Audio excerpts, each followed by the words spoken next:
So suffering can potentially produce a knowledge that you would not otherwise have outside of being in the presence of your enemies, dealing with difficulty. And I think we would all agree that the most ill equipped people in this world for dealing with life are the people who have never had to experience any hardship.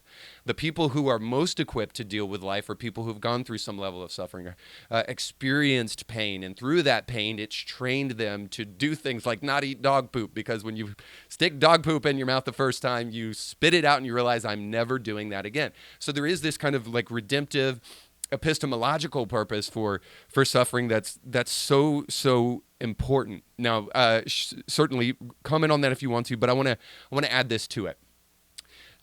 We talked a little bit about this before we started recording, but surprise, I think, is something that we take for granted, because surprise is the thing that keeps us in awe.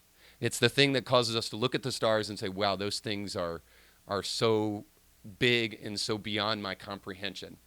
It is the backdrop for revelation in the Christian framework, that surprise gives us this knowledge that we didn't have prior to that moment. I think suffering in a way does the same thing. The suffering itself is not a surprise because this world is full of it. But what can happen through suffering is incredibly surprising, I think, sometimes, at least in my own experience, and I haven't dealt with a whole lot. But what I have dealt with, the pain and the difficulty, gives me at least enough confidence to be able to sit at the bedside of that dying child and look at them in the eye and tell them, I believe that God can use this for good. It may not be good what you're going through. To the oncology patient who's got cancer, what you're going through may be painful and it may be horrible, but I know a God who can use this for good. You will see things, and I can say this confidently to them. You will see things, hear things, and know things that only God can show you through this if you turn to Him. That will take you by surprise, that you never expected, and show you an appreciation for life that you never once had.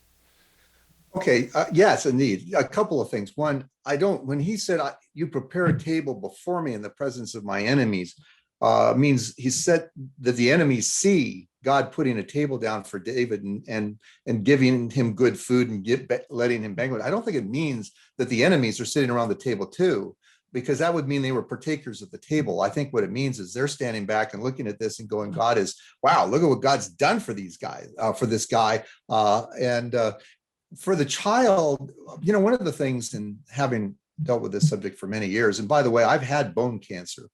So I'm not unaware of this. I had bone cancer. I lost part of my spine to bone cancer.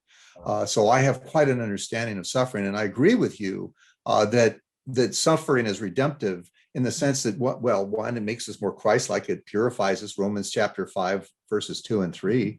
Suffering purifies us, makes us more like Jesus, and it encourages us, Romans 5, 2 and 3 again. It encourages us that Christianity is true, because I haven't gone through any suffering, including having bone cancer, where I haven't later, maybe not immediately, but later gone, wow, that God really used that in my life, if for no other reason, to develop godly character in me. And that's encouraging to me, because it makes me think that Christianity is true. As I see godly character worked out in my life, I go, Christianity is true. I would caution people, however, although that's true, and you're absolutely right, Reed, I would caution people. I would not say that to somebody who's sitting at the bedside of a child that's dying of cancer.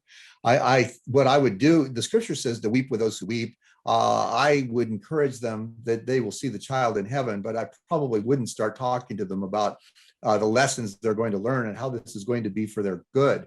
I'd keep that, but there is a time.